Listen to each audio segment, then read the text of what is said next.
Good afternoon, members of the press. Allow me to remove the face mask. Thank you for coming at a short notice. Our apology for starting late. Welcome to the MDC Alliance press conference. With me here is the leadership of the party. We've got the Secretary for Rural Strategy, Honorable Hebmo Chiziva. We also have the Secretary for International Relations and Cooperation, Comrade Gladys Flachwayo, and the Vice President, Honorable Tendai Biti. ZANU-PF government is attempting to evict 12,500 villagers in Chilonga, Chirezi district in Masvingo province. These are poor farmers, peasant farmers, who have suffered at the hands of this current regime and the past colonial regime. Their ancestral homes are set to be demolished, as has become the order across the country. Mnangagwa has earmarked the land for his friend's company, Den Dairy. As MDC, the People's President, Advocate Nelson Chamisa, commissioned a five-member delegation for a fact-finding. This delegation spoke to villagers and other affected people in Chilonga. The Vice President, Honorable Tendai Biti, will now give you the findings. These findings were presented to the People's President, Advocate Nelson Chamisa, and the leadership. Allow me, comrades and friends, members of the press, to welcome to the podium the Vice President of the party, Honorable Tendai Biti.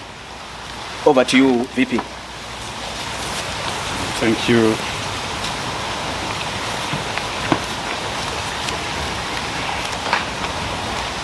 Good morning, ladies and gentlemen, members of the Fourth Estate. Before I begin, let me join the international community, Zimbabweans and everyone else, in wishing our mothers, our sisters, our daughters, our partners, our aunts, our grandmothers, a happy International Women's Day. Starting with you, Honorable Sakurai, and all the ladies that are present.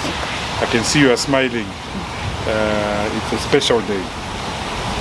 So, on 26th of February 2020, the Minister of Local Government, Comrade July Moyo, enacted the communal lands, setting aside of lands, Chirezi notice, which was published as statutory instrument 50 of 2021. On the same day, Mr. Mnangagwa enacted another statutory instrument, the communal lands brackets excision of land notice, which was publicized as statutory instrument 51 of 2021. The net effect of these statutory instruments is to set aside, is to confiscate 12,940 hectares of land located in the Chilonga area of Chirezi from being communal land, from being owned by the communities there to be owned by a private entity, Den Dairy, which will embark on a grass growing exercise. The grass is known in Latin as lucerne. Concerned with this issue, our party and leadership, Comrade Advocate Nelson Chamisa, on the 3rd of March 2021, directed that a team be dispatched on a fact-finding mission to Chiredzi in Masvingo province. This team was in Chiredzi on the 6th and 7th of March 2021. The team comprised of Honorable Gladys Tlachwayo, our Secretary for International Relations, Hepmo Chidziva, our Secretary for Rural Affairs, Comrade Amos Chibaya, our Organizing Secretary, Mrs. Mgido, our National Women's Affairs Secretary, and of course other members from the province. We traveled long distance in these communities. Those of you who know the areas, there are huge distances from the highway all the way to Chikombezi. We went to places like Malipati, places like Bole, places like Chilonga itself, and these are huge distances in extremely underdeveloped area. We interviewed and spoke to community leaders, local villagers, farmers. We spoke to traditional leaders, chiefs, headmen, and their assistants. We spoke to church leaders across the length and the breadth of this community. We were amazed by the love that they showed to the leadership that was present. But we saw a very broken community, a very fractured community, a very uncertain community, a very fatalistic community.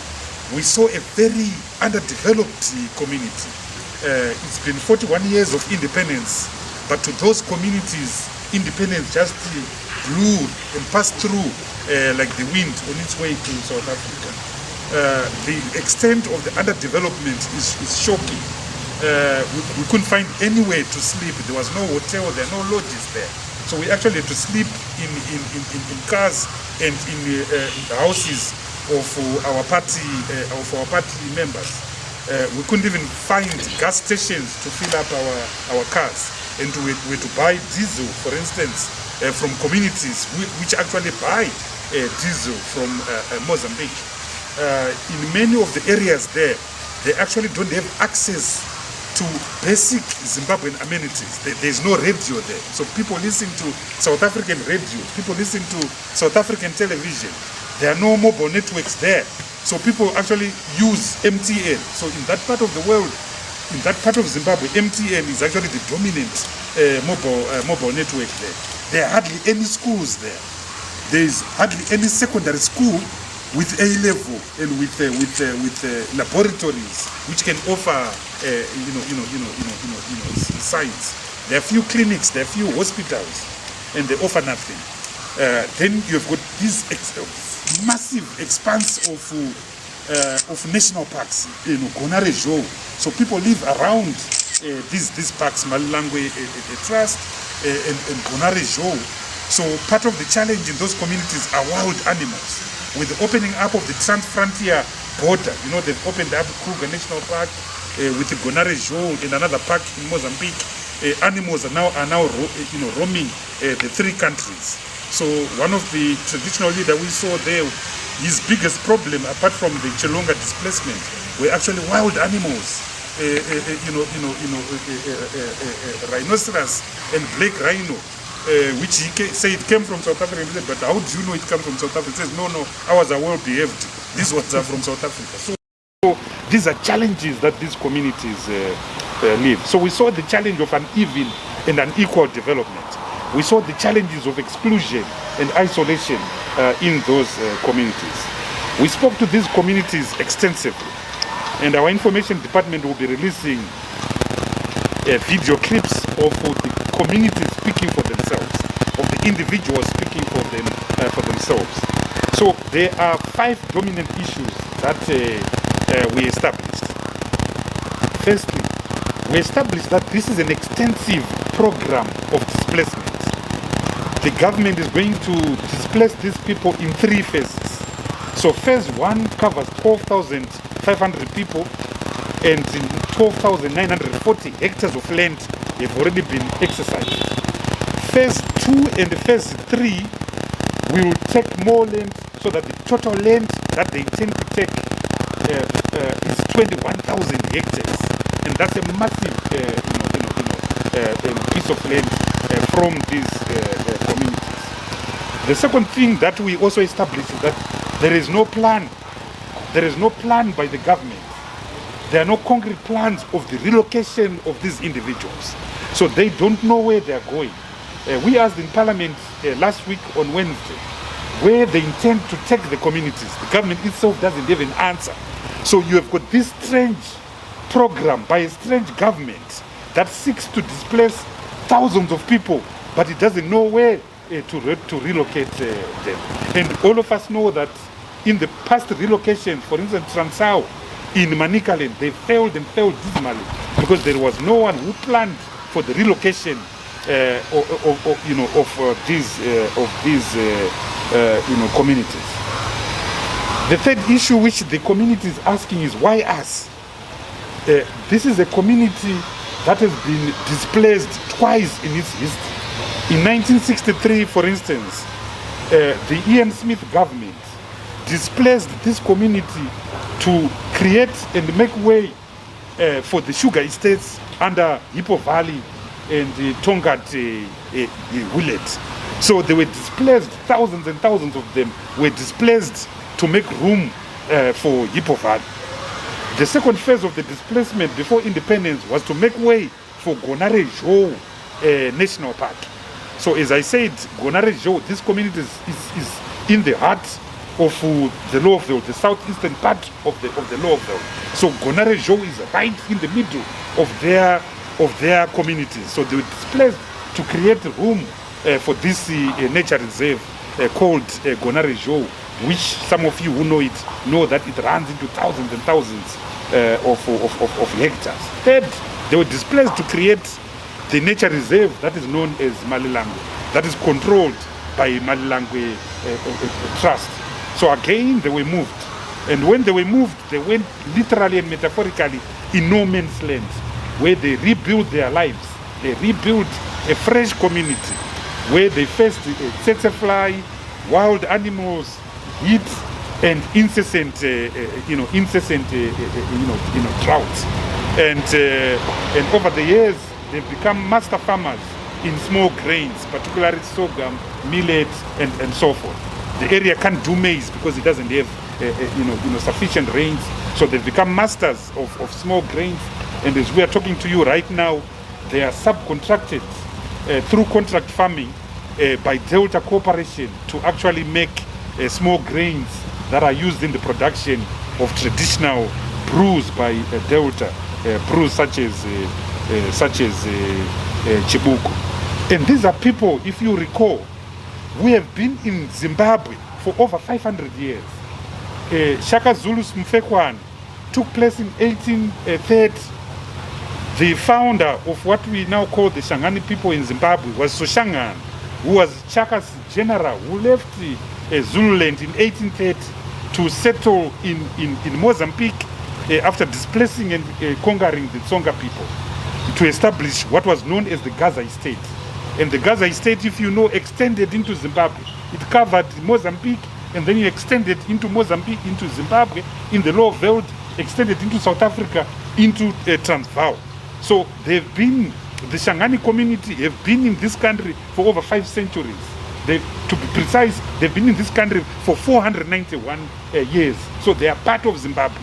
They're not foreigners, they're not invaders, they are part of Zimbabwe. They've been occupying this land in Mozambique, in South Africa, and in Zimbabwe for a period in excess of 500 years after Soshangani established the Gaza Estate.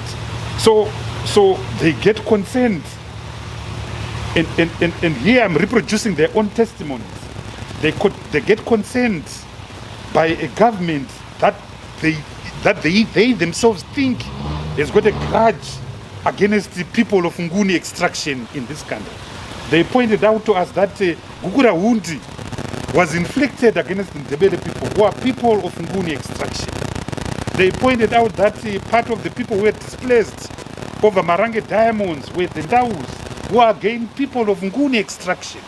Now, they themselves, the Shangani, again of Nguni extraction, are now being targeted. And they identify certain individuals in the current government who have been involved in the assault, the predatory assault on Nguni people from Gukurahundi to the present day. So they keep on asking, if you don't want us as Nguni people in this country, please tell us so that we go back to South Africa and we go back to Mozambique. So what we found there is that the Chilonga displacement raises a major question of the national question in Zimbabwe. What does it mean to be a Shangani in Zimbabwe? What does it mean to be Ndau in Zimbabwe? What does it mean to be Ndebele in Zimbabwe? What does it mean to be a Tonga in Zimbabwe? What does it mean to be an ethnic minority in Zimbabwe? These are the hard questions that we found villagers and communities telling us there, traditional leaders telling us there. It's a deep, deep, deep issue. And they were speaking from the heart, as you see from some of the video content that we brought from Zimbabwe. And one villager said, if you don't want us, tell us so that we go back to Mozambique.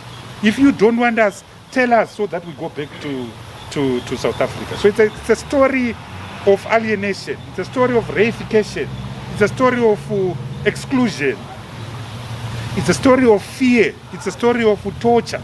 When you speak to them, it's almost like you are talking and you are in another country, not Zimbabwe. But there's no sense of belonging. There is no sense of ownership. There is no sense that I'm a Zimbabwean. I mean, for Christ's sake, 41 years after independence, a Zimbabwean uses an MTN card to communicate. A Zimbabwean goes and buys petrol in Mozambique. So it's shocking what we saw there. The fourth issue that they are raising is that there are so many farms that were taken during the land reform program in Masvingo province, in Chiredzi itself, in Mwenezi itself. So their argument is, look, if a white man wants to do grass for cattle, surely why don't you start with these farms that are already redundant, that are growing grass anyway, natural grass, so you can mix cow grass with natural grass that is already there, and the snakes that are there, the blackjack that are already there. Because they pointed out to some of these farms, we were told of a Mr. Greaves, one farm owned by a former white farmer called Mr. Greaves. And so Mr. Greaves' farm is there and it's redundant. So why are you coming to our land when you have got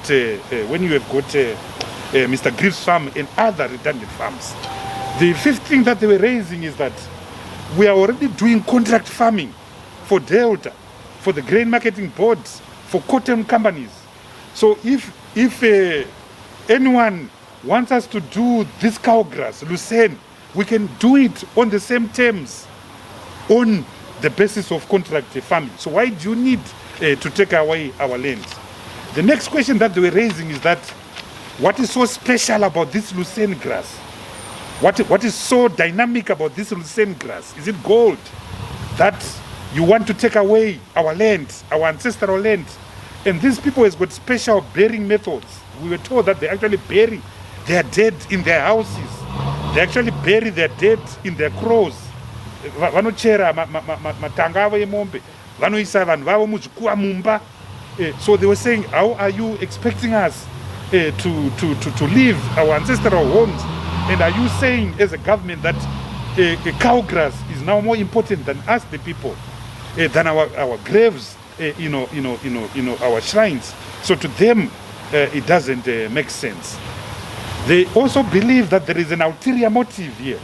They also believe genuinely that the land that they are occupying land that must be on top of diamonds, that must be on top of gold or some other precious mineral. So they genuinely believe that they're being displaced in order to make way for extractive institutions that are going to mine this gold or this diamond. They also don't understand why some of them who were displaced in those communities to make way for Tokwe Mkosi dam. Now that Tokwe Mkosi is now ready, and now that Tokwe Mkosi irrigation schemes can be made, and they were going to be beneficiaries of irrigation schemes supported by Tokwemkosi water infrastructure, they are now being displaced from the hinterland of Tugwi Mkosi. One of the things that they also raised was that we actually participated in the War of Liberation. They showed us mass graves of people buried 10 and so forth in graves during the War of Liberation. So they don't understand that while they're being displaced to make way for one white man, when they participated in a war of liberation whose centerpiece, whose center of gravity was the land question. So they actually don't understand why one man should be given 12,940 hectares of land when they sacrificed and fought during the war of liberation. They can't have answers to that. They also are saying we did not benefit, not a single Shangaan benefited from the land reform program. They point out to the fact that if you go to Hippo Valley and Triangle and the Tongat Hewlett sugar farms that were given to black people pursuant to the land reform program, you will not find a Shangaan. They say if you find a Shangaan will be a gardener or a laborer in those communities. So they're saying we didn't benefit from the land reform program, but you are now taking our own communal lands when we didn't benefit from the land reform program. So these are hard questions. There's also a gender dimension. There's also a gender dimension to this move by the government of Zimbabwe. The communities are saying because there is no employment in this neighborhood, the majority of our children, our sons are in South Africa, working in South Africa. So the people you are actually relocating are women. How are women going to build new homesteads? With what money, with what power, with what resources? So there's a genderized component to these relocations, which they also raised in these communities. So, what is our way forward as a party? We demand forthwith that the government should stop this relocation. We demand that the government should repeal as a matter of urgency Statutory Instrument 50 of 2021 and Statutory Instrument 51 of 2021. But more than that, we argue that the government should, as a matter of urgency, repeal the Communal Lands Act. The Communal Lands Act was passed by the government of Zimbabwe in 1983. But when you look at it and you read it, it is worded exactly, literally word for word, with the Tribal Trust Lands Act that it repealed.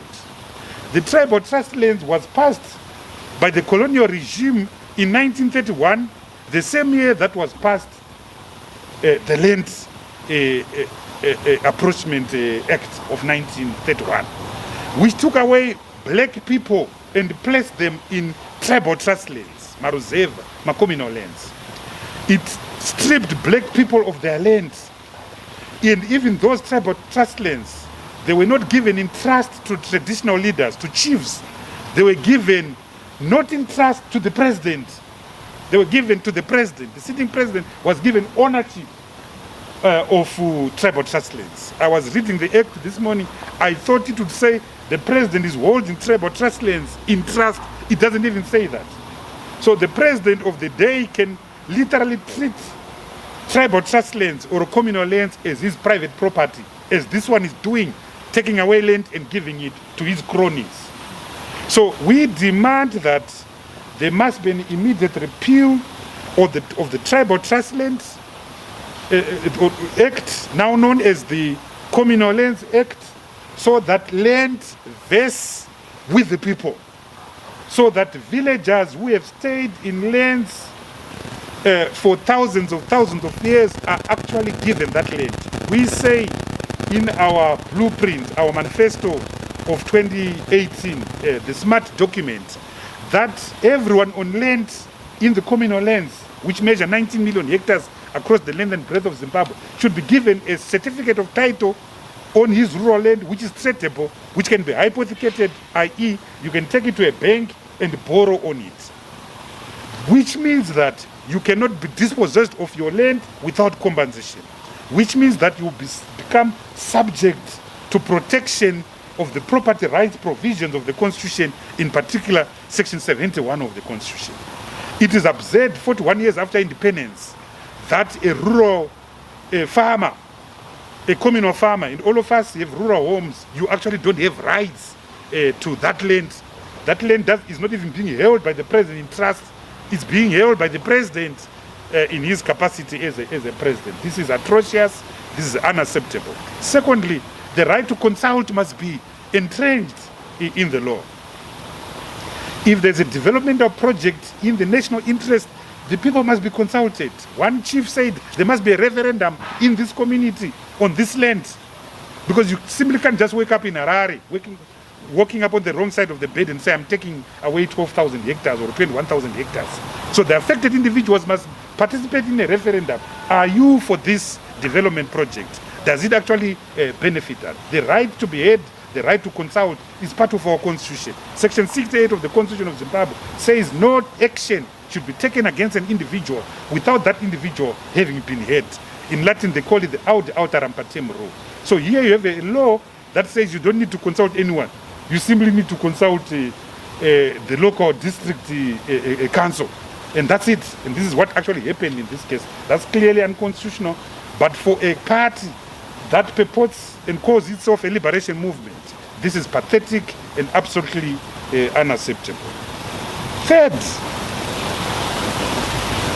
given the uneven and unequal development that we saw in Chireds, in Chilonga, in Malipati, in Bole, it is our submission that devolution laws must be expedited in this country so that these communities can have self-governance.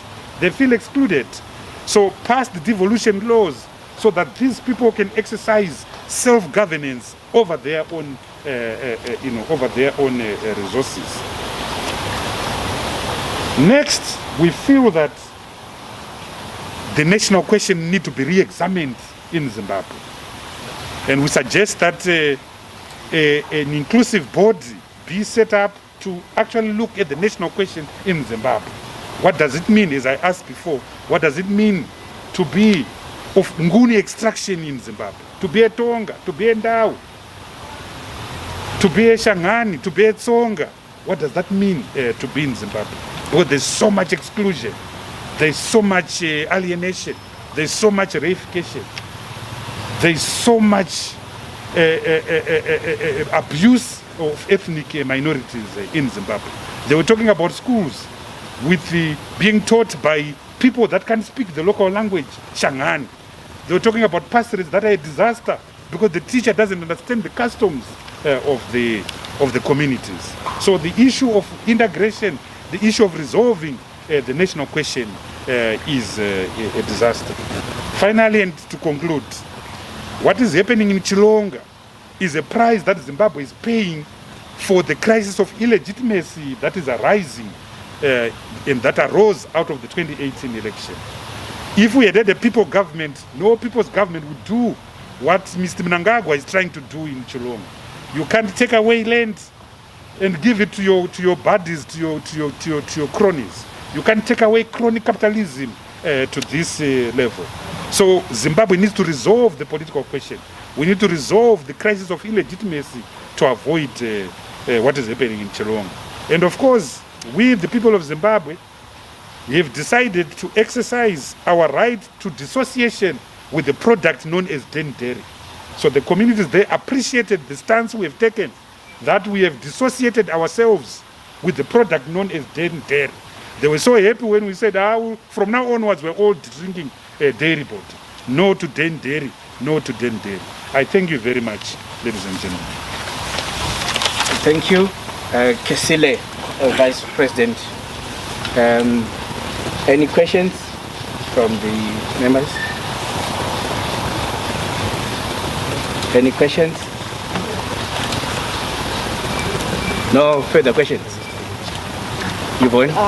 My question is the government really aware or unaware of the context in which you explain this displacement? Is the government aware that people are feeling this way? Is the government aware that all that they are doing is going back to 1830?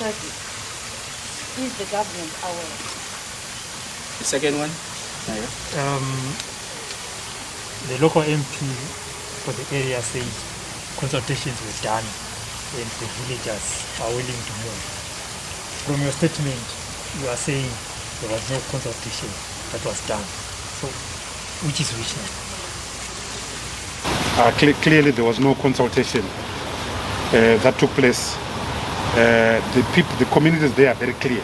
They're very clear. They don't want to move. They don't want to move. And it doesn't take a genius. It doesn't take a rocket scientist. Why would you want to move from where your roots are? They've built houses and so forth. And one of the things that I noticed about their structure, unlike in Dotito and Chendambuya, where I come from, they actually built, most of the time, hard, rock, brick and mortar houses. So you can't abandon that infrastructure. Remember, there were thousands of kids in South Africa who send money. So the government definitely did not consult. And we challenge the government, ask for a referendum there on the people, and you see the result. It will be overwhelming. It's clear they don't want to move. And in fact, they said, look, we don't even want aid from you. Just leave us with our land, because they are successful sorghum producers. Literally each household has got cattle. And literally every household has got amazing, goats and pigs, that roam around. So the per capita income of that community, compared to places such as Matshona and Central, Mat North, Mat South, should be very high, should be higher, because they're able to do their things. They're able to do their farming. So their attitude was that, leave us alone, and we also leave you alone. Don't disturb us, because we've learned to cope with your isolation, with your exclusion. Yvonne, I think this government knows, and they know. In fact, we were told of delegations that actually went to see Mr. Mnangagwa, and Mr. Mnangagwa gave them guarantees that they will not be moved, but in fact, they will actually benefit from the irrigation of 2 Gimkos, but that they will have to pay, and they have no problem that they will have to pay for the irrigation infrastructure. They were very clear. They were given assurances. So, which is why they kept on saying, but look, we find certain individuals, the same individuals who were involved in Gukurahundi, who were involved in the mess in Marangi, and the displacements of people there to Transao and so forth. We are now finding the same individuals here. And when they were speaking, they said this white man came. The white man came and his colleagues, the Kosia, the Denderi people. And these people were saying, we were not sent by the government, we've been sent by the president. So they locate this in the office, in the door, in the kitchen, in the bedroom of Emmerson Dambudzo Mnangagwa. They were very clear that, look, we locate this in an individual, not in the state, not in an institution. So to answer your question, Yvonne, the regime knows, the regime is indifferent, the regime doesn't care.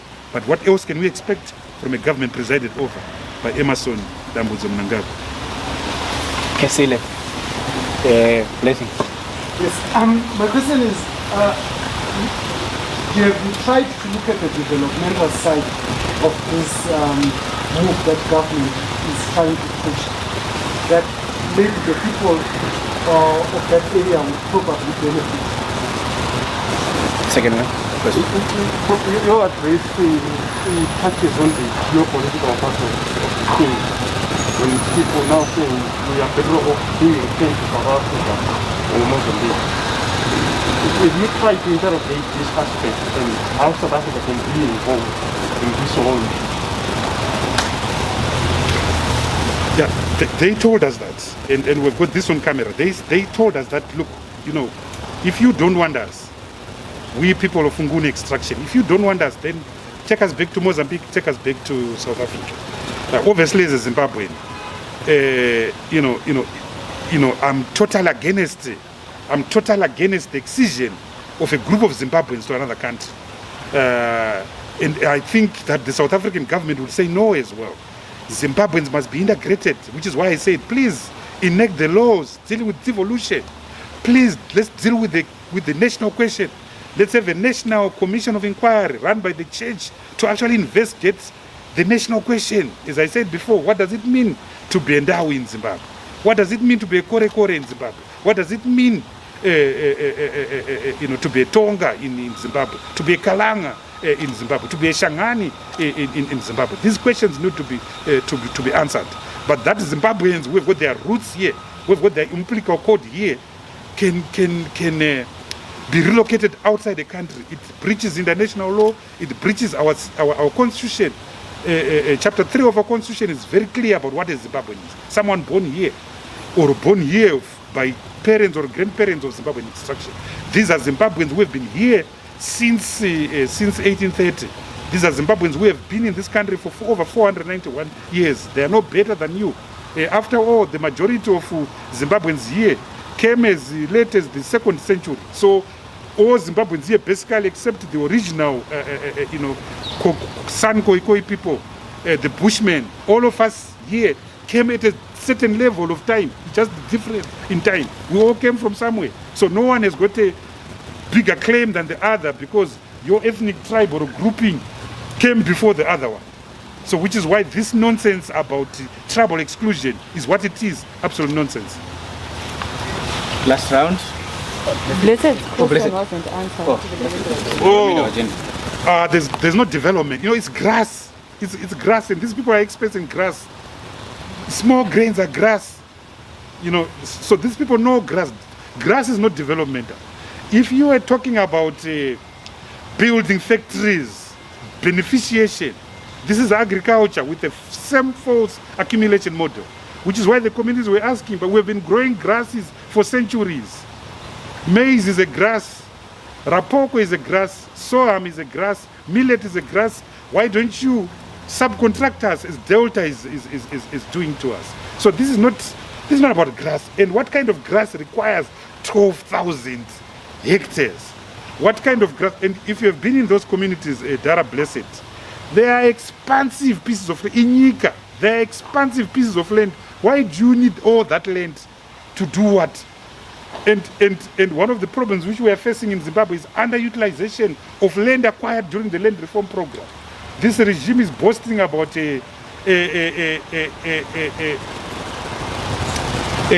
harvest, a bamba harvest this year. At most, if we do well, it will be 2,000 hectares. Little Malawi, which has got half the land, which doesn't put not even a quarter of the resources that we put on command agriculture, we produce 3.2 million tons of meat. That's a bamba harvest. Now you are talking. So we produce maybe 1,800 tons, maybe 2,000 metric tons, but because the government is desperate of success, it is going to call it a bamba harvest. But why can't we produce 4,000 metric tons? Because 3/4 of the land is idle. 3/4 of the land is not being used. So if 3/4 of the land of 15 million hectares of land that was acquired during the land reform program is not being utilized, why doesn't Mr. Den Derry go to all those farms that are not being used? Half of the people that were given land right now are leasing them. They're subleasing them to white people at 7% or 10% of the gross output of that land. You know that. Mashonaland West is the most affected province. They are now landlords instead of farmers.